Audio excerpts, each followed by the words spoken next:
मेरे दोस्तों, मेरे कुछ recent breakup glow up videos में लाखों में व्यूज आए, तो इसीलिए मैं सोचा कि मैं आपको भी थोड़ा बता दूं कि जब आपका ब्रेकअप हो और आपको ग्लो अप करना है तो आप इसको कैसे अचीव कर सकते हैं। तो दोस्तों, सबसे पहली बात तो ये है कि जो ब्रेकअप्स होते हैं ना, बड़े सैड होते हैं। ये बात आपको भी पता है, ये बात मेरे को भी पता है, क्योंकि ब्रेकअप्स तो आपके भी हुए होंगे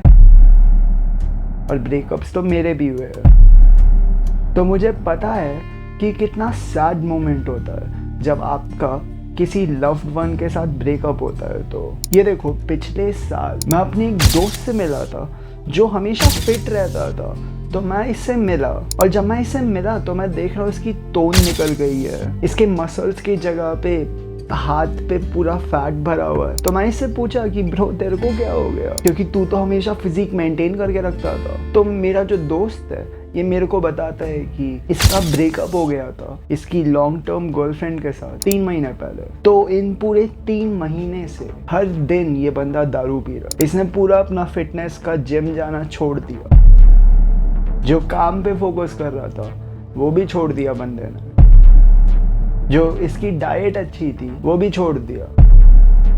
जंक फूड ये सब खाए जा रहा है। अब ये देखो, मैं इसकी तरफ अनसिम्पैथेटिक नहीं हूँ, ऐसा बिल्कुल भी नहीं है। मेरे को समझ आता है कि ब्रेकअप से कितना पेन होता है। तो अगर आप अपने सेंसेस नम कर लो तो वो आपके लिए प्रोसेस बड़ा आसान बना देता है। मैं समझता हूँ ये बात बिल्कुल, बस मैं ये बोलना चाहता हूँ आपको कि सेंसेस को नम बनाने के लिए अलग तरीके भी तो है। जैसे मेरे जब ब्रेकअप्स हुए तो मेरा रूटीन हो जाता है कि दिन में मैं ज्यादा जिम करने लग जाता हूँ, सुबह भी जाऊंगा शाम को भी जाऊंगा, काम पे कुछ ज्यादा ही फोकस करने लग जाता हूँ ताकि मेरे को इतना ज्यादा फ्री टाइम ना मिले दिन का, और मैं इस तरह से अपने आप को नम कर सकता था। क्योंकि पेन तो मुझे भी बहुत होता था आप ही लोगों की तरह, पर अनफॉर्चुनेटली बॉलीवुड कल्चर में जो प्रमोट किया जाता है, जहाँ पे ब्रेकअप में अपने आप को शराब में डुबोना ग्लोरीफाई किया जाता है, तो इससे बहुत लोग रॉन्गली इन्फ्लुएंस्ड हो जाते हैं। तो ये लोग भी अपने ब्रेकअप से इसी तरीके से डील करते हैं, और अनफॉर्चुनेटली ये ज्यादातर इंडियन बंदों का हाल है। अगर समझो आप भी ऐसी अप्रोच करते हो जैसे मेरे दोस्त ने अप्रोच की ब्रेकअप के साथ, जिसमें जो चीज़ें आपको पसंद है, जैसे आपको जिम जाना पसंद है, अपने सेहत की देखभाल करना पसंद है, अपने काम के लिए अपस्किलिंग करना पसंद है, अपने बिजनेसेस एक्सपैंड करना पसंद है,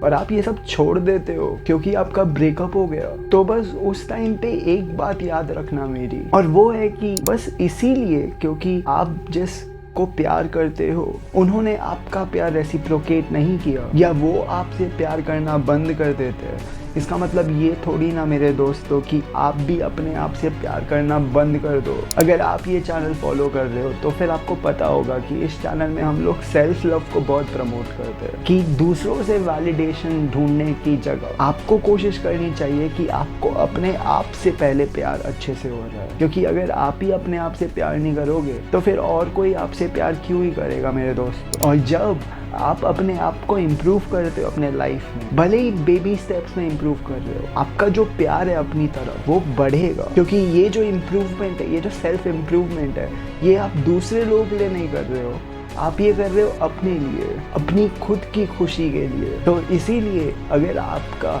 मैं तो चाहूँगा आपका कभी ब्रेकअप हो ही ना, पर अगर कभी गलती से हो जाता है तो फिर मैं चाहता हूँ कि आपको अगर नम करना है अपने आप को तो ऐसे काम से नम करो अपने आप को जिससे आपकी लाइफ बेटर हो रही है, और ये करने की वजह से आपका जो प्यार है ना खुद की तरफ वो भी बढ़ता रहेगा। और ये उल्टा होगा अगर आप वो फॉलो करने लग जाओ जो आपको बॉलीवुड मूवीज सिखाते हैं। मतलब कि अगर ब्रेकअप्स के बाद आप जाके अपने आप को फुल ऑन आइसोलेट कर दिए, जो भी आप अपने लाइफ में चेंजेस ला रहे थे उन सबको छोड़ दिया बिल्कुल अपने दुख की वजह से, तो आपका जो सेल्फ लव है ना वही कम होगा। पर ये आप बिल्कुल भी कभी होने मत देना दोस्तों, क्योंकि किसी और का प्यार हो ना हो आपकी तरफ, पर अगर आप ये चैनल देखते हो और आपने सब्सक्राइब भी किया हुआ है तो मेरा प्यार तो आपकी तरफ हमेशा बने रहेगा।